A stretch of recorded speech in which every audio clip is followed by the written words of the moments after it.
And so for all of you, if this is your first time here, and I just want to say a personal thank you. Thank you so much for taking the time, taking the risk, right? And being here this morning, not knowing when you walk in, what it would be, how you would be seen, would you be overlooked, would you be looked upon? But you took the risk, and I hope it paid off. And for those of you who are joining us online, a special thank you to you on the couch. You see my face. But no, a special thanks to you. Again, for those who do not know me, I am the pastor. Here, I am, a little bit about myself, I am 35 years old. Hey, thank you, Mikhail. Thank you so much. A little bit about myself, I am 35 years old. I recently did a little TED Talk on vulnerability saves, and that is because I have learned that I must be vulnerable with everyone that I meet because I have a speech impediment. And I do stutter. And I have been married for 8 years to my wife, Kim. 8 of them things. And we have a 5-year-old named Roman, who actually just graduated preschool. I did not cry. Thug life. Thug life. But one of the his gifts for this monumental moment in his life was from his grandmother. She gave him a $25 gift card to Amazon. Now, for maybe a 5-year-old, they may not know what that means, but Roman does. Roman knows what Amazon is. Do you want to know why? Because for some reason, a package shows up at our door every day. And it's not me. It is Kimmy. It's always something irrelevant and not needed. Groceries is one thing. You know, toilet tissue, all the things. No, this is makeup and stuff like that. And so Roman knows what an Amazon is, and Roman knows that it shows up every day. And so Roman is so excited, and I told him that we would sit down, and with this a $25 gift card, look at what he wants. And so we sat down on the couch, and after 30 minutes of looking through dinosaurs, because he's on his dinosaur thing, after 30 minutes of looking at dinosaurs, and then starting out with about 15 dinosaurs, and then we narrowed it down to 2, we have finally got to a place where we can finally purchase a dinosaur. And so Roman is sitting there, and I asked him, okay, now, final choice, which one do you want? And he had a choice between a red, let me get this right, Pyroraptor dinosaur. I don't know what that is. And a white dinosaur. I don't know the name of that. But it was this red power. So the reason why I know the name of the red one, because that's the one that Roman was most excited about.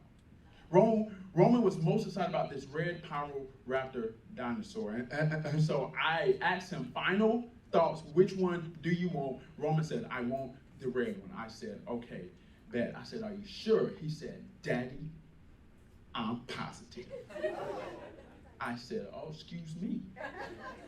Excuse me, I was a little taken back. And so I'm like, all right, I'm going to press the button. Roman says, wait. Because he knows Amazon. He said, how long will this take just to get here? And I said, it says 7 to 10 days. And he said, oh man, that is too long. And then he asked, okay, what about the white dinosaur? How long does it take? And I said, you can have that dinosaur tomorrow. And And Roman says, as a 5-year-old, I want the white dinosaur. And I looked at him, I said, and are you sure? Because you're most excited about this red Pyrophiloxopus raptor. And Roman has this thing where he knows all the long names of the dinosaurs, the Sasha and dinosaurs. Roman has, and it's impressive, and like he nails it. He nails it. He nails it every single time. So I said, Roman, and are you sure? And Roman doesn't, and he now doesn't look so sure. And so I had to, again, for the 57th time, give him a lesson on patience. And for those of you who have kids, you have to give that lesson multiple times. Here's the reason I share this story. I share this story because Roman was willing just to really give up what he really wanted because he was distracted by the amount of time it would take to come. Roman was willing just to give up a red Pyroraptor because he was distracted by the amount of time it would take to come. That amount of time, 7 to 10 days, made him really uncomfortable. He did not like that. It gave him a feeling that he did not want. And so he distracted himself that moment by choosing the white dinosaur. Now, how many of you are like Roman? Yeah. I know I am. I'm the exact same way. I did some research on distraction, and I learned that distraction actually starts with the desire to escape an uncomfortable sensation, like boredom, right? Whenever we're bored, what's the first thing we do? Scroll on the phone, because it distracts us, right? We love and we find ourselves escaping this uncomfortable sensation like boredom, hurt, stress, fatigue, anxiety, loneliness is good. And while this is all a part of our human nature, Satan uses it. And so this morning, I will be talking about Satan a lot. And I usually don't do this, but this morning, as a pastor, I find this very necessary. But Satan uses our uncomfortable sensations just to drive us to distractions. Here's one thing that I know about Satan. It's whether you believe it or not, is Satan can't kill us. And so Satan does the next best thing. He distracts us.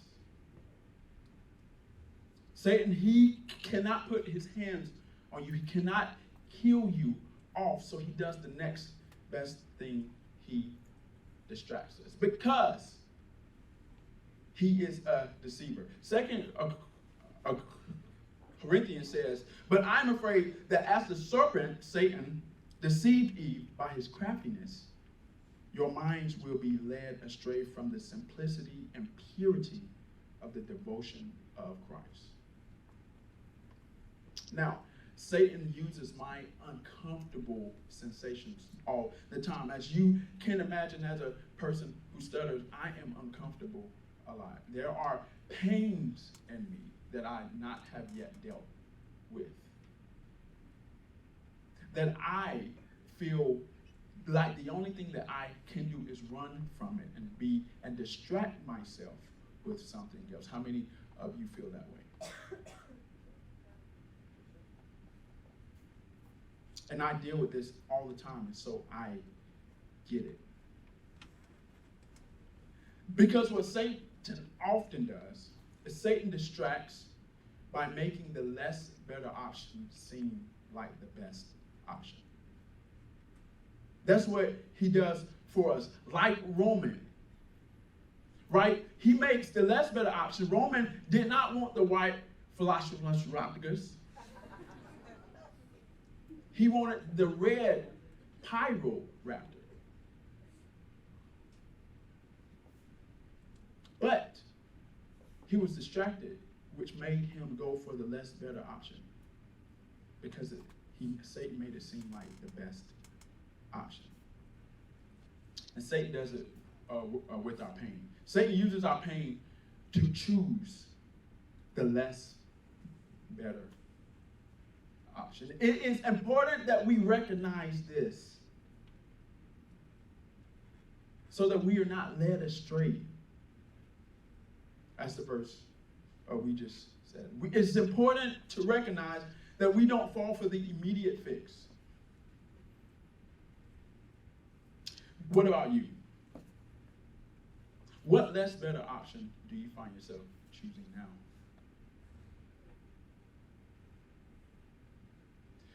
It's frustrating how our human nature works, and even more frustrating just to see how Satan uses it against us. Satan's, like most effectiveness, is always found in his cunning and crafty ways. You are a fool if you think you can outsmart Satan. You can't. But we can overcome him with the power of Jesus. So, and Satan actually gives us a blue, like the map, the road map, the plans of how he goes for this and how he seeks just to kill us every time. And that's what we are going to look at this morning. We are talking about being distracted and how to not be. And so, we are looking in the book of Genesis. The story goes that God placed Adam and Eve in a beautiful garden. You may have heard this, with a lot of trees, beautiful trees and plants, and they were pleasing to the eye and good for food. But God told Adam not to eat from one specific tree. One job. He had one job. But there was Satan, the serpent, who attempted just to tell Eve otherwise. And so let's read Genesis 3, if you don't mind. It says this: Now the serpent was craftier than any of the wild animals the Lord God had made. He said to the woman, did God really say, you must not eat from any tree in the garden? And the woman said to the serpent, we may eat fruit from the trees in the garden. But God did say you must not eat fruit from the tree that's in the middle of the garden. And you must not touch it, or you will die. You will not certainly die, the serpent said to the woman. For God knows that when you eat from it, your eyes will be open, and you will be like God, knowing good and evil. And when the woman saw that the fruit of the tree was good for food, and pleasing to the eye, and also desirable for gaining wisdom, all this stuff, y'all know how y'all women are. Okay. I'm joking. All right, I'm joking. Also desirable for gaining wisdom, she took some and ate it. She also gave some to her husband, who was with her, and he ate it. Then the eyes of both of them were open, and they realized they were naked. And so they sewed fig leaves together and made coverings for themselves. If we look at verse 1 and 2, it said that there were multiple trees in the garden. And she had a lot of options, good options. But God said, don't eat from one tree. And then Satan says, did God really say you must not eat from the tree in the garden? Did God really say this? And see, what was happening here in this moment is that Satan was trying just to make Eve choose the less better option by making things more complex for her. God gave them a simple rule: don't eat from this tree. And then Satan says, wait, but did he say that?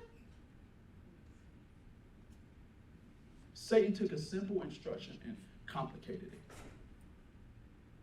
And this is what Satan does to us. And this is how he distracts us, is that he makes things in our life more complex than what they are.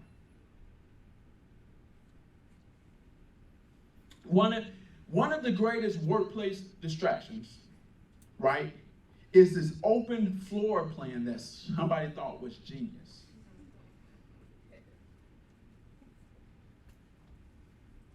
But they realize and they learn that this doesn't work because our mind constantly surveys the environment, distracting us. Did you know that our brain, I know my brain does this, did you know that our brain refocuses 4 times a second? Maybe my brain doesn't do that. It feels a little slower than most. But our brain does that. It does this because our minds desire in every moment just to get a lay of the land, just to know everything at one time. But what if this is a distraction? Like Eve, knowing everything.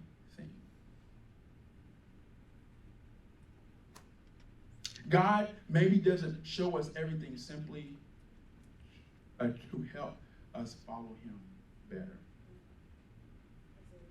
We may want that.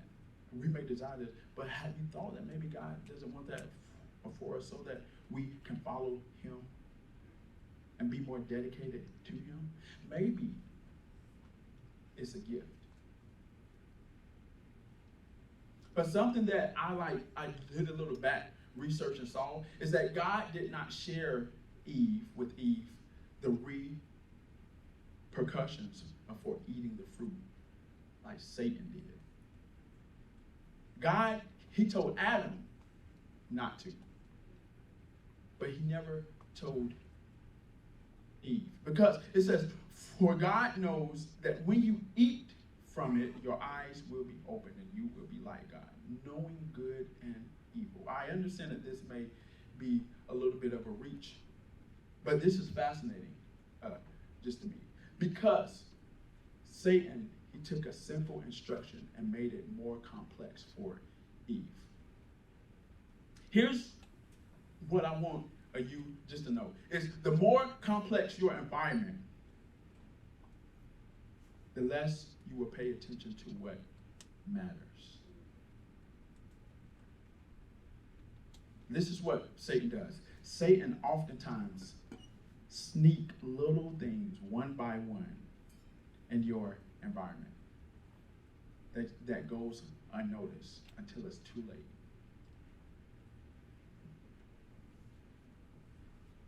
And now our environment is complex. And whenever we have complex and complicated environments, what are we? Distracted. How is your environment? Maybe your environment is your mind, your heart, your friend circle. How is your environment? Or someone, just share with the person beside you, and I need you to say this like you are in a black church, and say, simplify your environment. Simplify your environment. Nah, y'all can say it better than simplify your environment. Simplify your environment. Man, that felt good. Simplify your environment. Simplify your minds, your heart. Ask God, hey, search me, oh God. And anything that is unlike you, take it out. Remove it. Because what I don't want is for Satan just to use that thing for distraction. Now, as Satan and Eve has this ongoing conversation. I wonder how long this like banter went on. Would it make sense? Would it make sense that Satan says, "Hey, eat the fruit," and Eve says, "Okay." Come on, fellas, we know women better than that. Oh, and am I by myself, Brandon? You just gonna leave me hanging? Brandon's like, nah, I ain't coming out. No, I wonder how long this banter went on. And I don't think it was a 5-minute conversation. And after that 5-minute conversation, Eve was like, "Okay, I'm sold." Because the story says, like, Satan said, Eve said, Satan said, Eve replied, Satan said, Eve said. See, and I believe that this was a long conversation.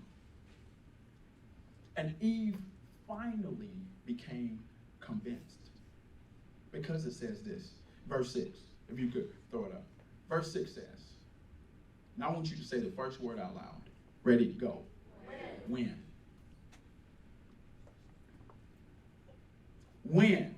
When the woman saw that the fruit of the tree was good, that means she did not before,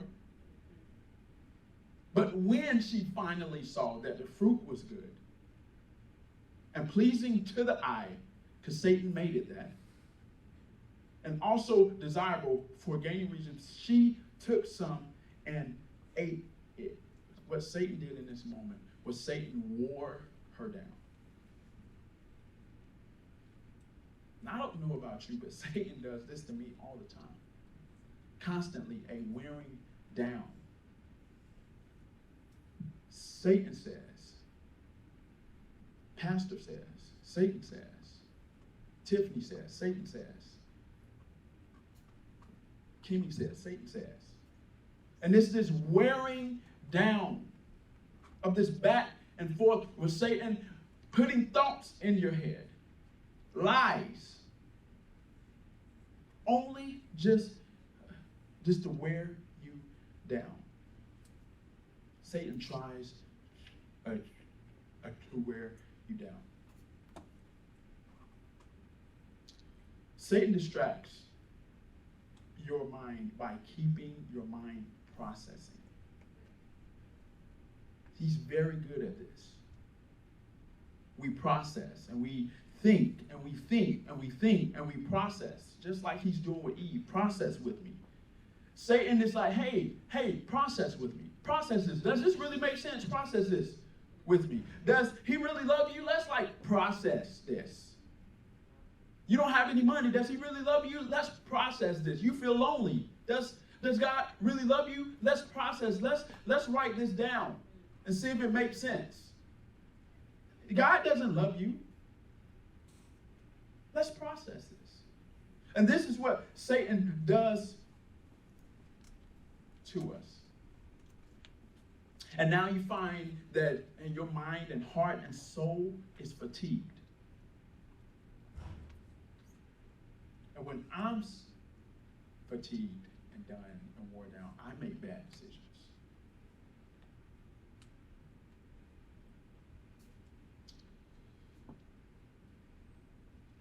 You keep them in perfect peace, whose mind is stayed on you, because they trust in you. This is why God says, keep your mind stayed on me,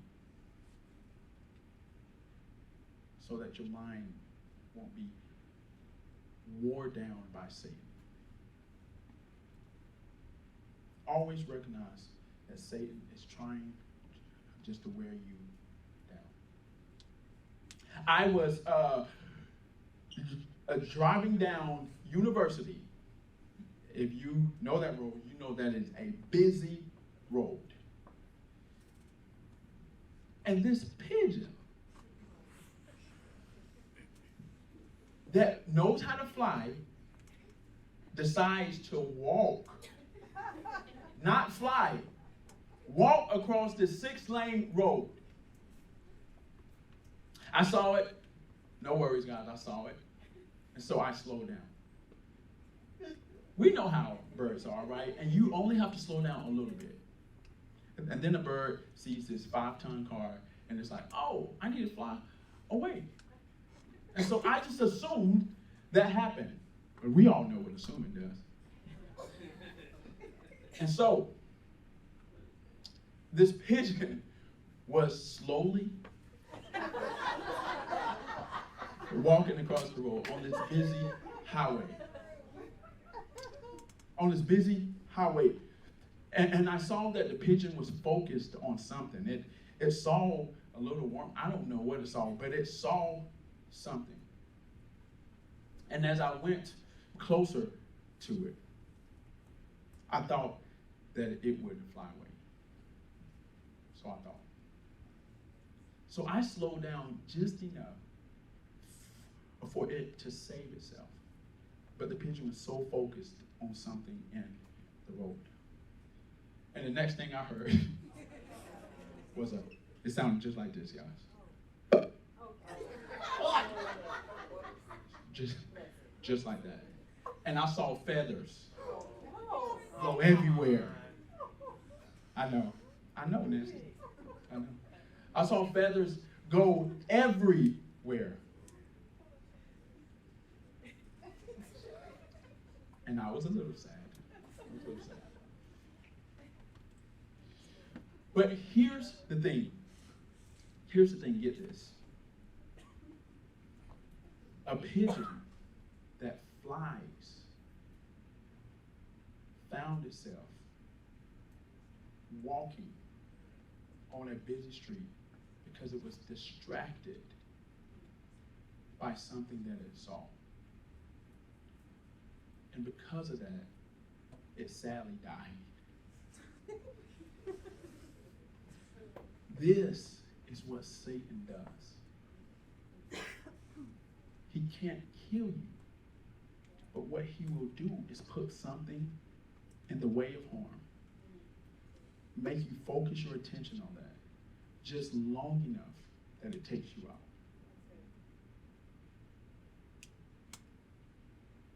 And if you don't believe me, just look at the events that are happening. Just look at your friends. Just look at marriages. A lot of people are dying by suicide. Satan isn't taking something and doing it. They're distracted by a thought or pain or an uncomfortable sensation that Satan uses.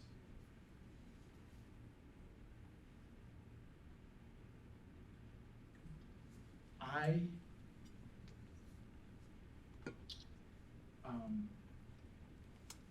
regularly meet with a lot of people. We talk life, spiritual journey, hard stuff, whatever. And I'm seeing this pattern of people living a life that they don't want, that they feel stuck in.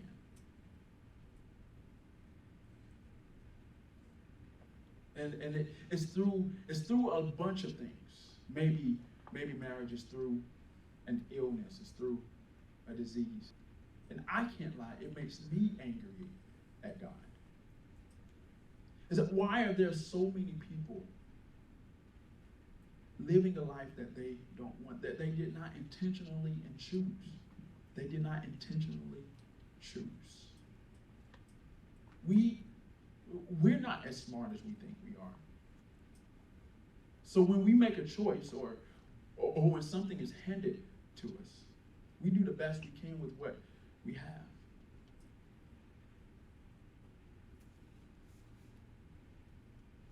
And because of that, people want out of their lives. And they want just to self-sabotage so that they can be free.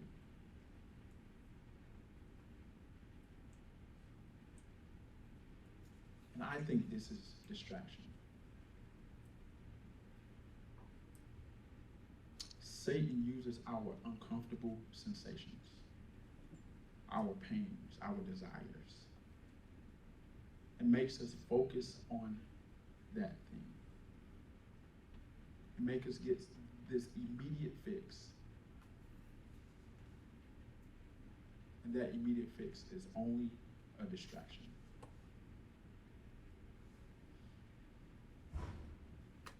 Next week, we are going just to dive into this next verse. We're going to continue our conversation on distraction.